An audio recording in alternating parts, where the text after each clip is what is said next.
নমস্কার, শুভ সকাল সবাইকে। কেমন আছো তোমরা সবাই? আশা করছি সবাই খুব ভালো আছো। তো এটা আমার চ্যানেলের সেকেন্ড টাইম ভিডিও। তো সবাইকে ওয়েলকাম আমার পরিবারে। আর এটা আমাদের মন্দির। তো সকালটাই শুরু করলাম রাধা গোবিন্দের দর্শন দিয়ে। তো দেখো বাবা এখানে আরতি করছে, যেটা বাবার রোজই করে থাকে। বাবার এটা নিত্য দৈনন্দিন কাজ বলতে পারো। তো আরতির শেষে আমি এই যে তুলসী গাছে জল দিচ্ছি। আর আজকে ছিল একাদশীর ব্রত, আর আমি যেহেতু একাদশী ব্রত পালন করি, তো এমন নয় যে একাদশীর দিনেই শুধু তুলসী গাছে জল দিতে হয়, রোজ দিনেই দিতে হয় তুলসী গাছে জল।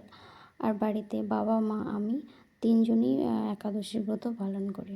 আর এই ফুলগুলো আনা হয়েছে অনুষ্ঠানে সাজানোর জন্য। এমনি ঝুড়ো ফুলই আনা হয়েছে, বাড়িতে মালা গেঁথে তো সাজানো হবে। তো দেখো এগুলো গাঁদা ফুল, অনেকটাই ফুল ছিল। তো তারপর দুপুরবেলা মা এই যে সাজিয়ে দিয়েছে প্লেটে প্রসাদ ভগবানকে নিবেদন করার জন্য। আর এই জিনিসপত্রগুলো এই যে অনুষ্ঠানের জন্য আনা হয়েছে। তো বাবা মন্দিরে চলে এসেছে ভোগ নিয়ে ভগবানকে নিবেদন করার জন্য। মানে আমাদের বাড়িতে যা কিছুই হয় ভগবানকে ভোগ নিবেদন করি, তারপর প্রসাদ পাওয়া হয়। আর এই যে দেখো তুলসী দেবী, মানে ভগবানকে যখন ভোগ নিবেদন করতে হয় তো তুলসী দেবী মানে রাখতে হয় ওখানে তুলসী গাছ। তো ভগবানকে ভোগ নিবেদন করার পর বাবা এই যে ভোগ নামিয়ে এনেছে, আর আমরা এই যে প্রসাদ পাচ্ছি। তো এটা ছিল অনুকল্প প্রসাদ, 3-4 রকমের সবজি দিয়ে অনুকল্প প্রসাদ ছিল, আর ফল ছিল, আর ভাজা ছিল। তো দুপুরে প্রসাদ খাওয়ার পর আমরা এই যে মালা গাঁথতে বসে গেছি। যে ফুলগুলো তোমাদেরকে দেখিয়েছিলাম, আর আমার পাশে ওটা একটা দাদার মেয়ে, আর এই সাইডে আমার একটা দাদা ছিল। তো তিনজনে মিলেই মানে ফুল মালাগুলো গাঁথছিলাম। তো যেহেতু অনুষ্ঠানটা পরের দিনেই ছিল আর সময় পাওয়া যাবে না, যতটা কাজ আর কি এগিয়ে রাখা যায়। তো অনুষ্ঠানটার কথাই বলি। অনুষ্ঠানটা হলো ভাগবত পাঠের অনুষ্ঠান। তোমরা হয়তো অনেকেই জেনে থাকবে, মানে যেমন হরিনাম সংকীর্তন হয়, কীর্তন যেমন হয় তেমন, মানে কিছুটা তেমন, তবে কীর্তনে যেমন অনেক ইনস্ট্রুমেন্ট থাকে, ভাগবত পাঠে কিন্তু সেটা হয় না। ভাগবত পাঠে পাঠক থাকে যারা ভগবানের কথা বলে, ভগবানের সম্বন্ধে বলে। তো সেটাই হবে মানে ভাগবত পাঠ। আর সন্ধ্যাবেলাতে এই যে এই ফুলগুলো আনা হয়েছে ভগবানের আলক্ষ্যে, ভগবানের মানে বিগ্রহে পরানোর জন্য, আর এইগুলো সাজানোর জন্য, আসর সাজানোর জন্য। তো তারপরে এই যে সন্ধ্যাবেলা যেখানে পাঠ হবে, এই যে আমার একটা দাদা সাজাচ্ছে। আর সন্ধ্যাবেলা এই যে দেখো সবজি কাটা হচ্ছে। তো এনারা কারা, এনারা কেন এসেছেন, কী বৃত্তান্ত আমি একটু পরেই তোমাদেরকে বলছি। তো দেখো সবজি কাটা হচ্ছে, মানে ভোর থেকেই রান্নাবান্না শুরু হয়ে যাবে, তো সেই কারণে আর কি রাত্রেতেই সব সবজি কেটে রাখা হচ্ছে। আর ভাগবত পাঠে দুবার প্রসাদের ব্যবস্থা থাকে, সকালে আবার দুপুরে। তো সেই কারণে আর কি যতটা সম্ভব সবজি কেটে রাখা হচ্ছে। আর বাকিটা কাটা হবে মানে কাল সকালে। তো অলমোস্ট সব সবজি কাটা প্রায় কমপ্লিট করে নেবে।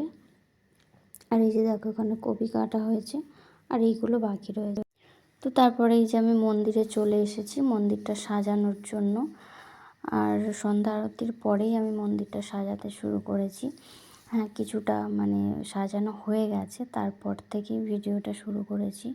তার কারণ ফোনটা ধরার মতো না কাউকে পাচ্ছিলাম না, তো সেই কারণে। আর সন্ধ্যাতেই সাজিয়ে নিচ্ছি, তার কারণ কালকে সকাল থেকেই যেহেতু অনুষ্ঠানটা শুরু হয়ে যাবে, তো আর সময় পাওয়া যাবে না, তো সেই কারণে। এবারে আসি ওনাদের কথায়, ওনারা কারা, কী বৃত্তান্ত। তো ওনারা হচ্ছেন সবাই বৈষ্ণব। বৈষ্ণব বলতে তোমরা হয়তো সবাই জানো, মানে অনেকেই জেনে থাকবে। ওনারা হচ্ছেন সদ্গুরুর চরণাশ্রিত, সদ্গুরুদেবের চরণাশ্রিত। হ্যাঁ, আমার বাবা মাও বৈষ্ণব, বৈষ্ণব ধর্ম নিয়েছে, তো সেই কারণেই আমাদের বাড়িতে এই ভাগবত পাঠের অনুষ্ঠান। এটা নিয়ে সেকেন্ড টাইম হচ্ছে আমাদের বাড়িতে পাঠের অনুষ্ঠান।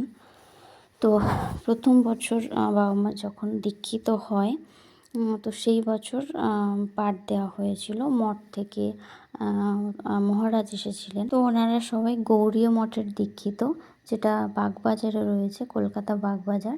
আর আমার বাবা মাও গৌড়ীয় মঠের দীক্ষিত।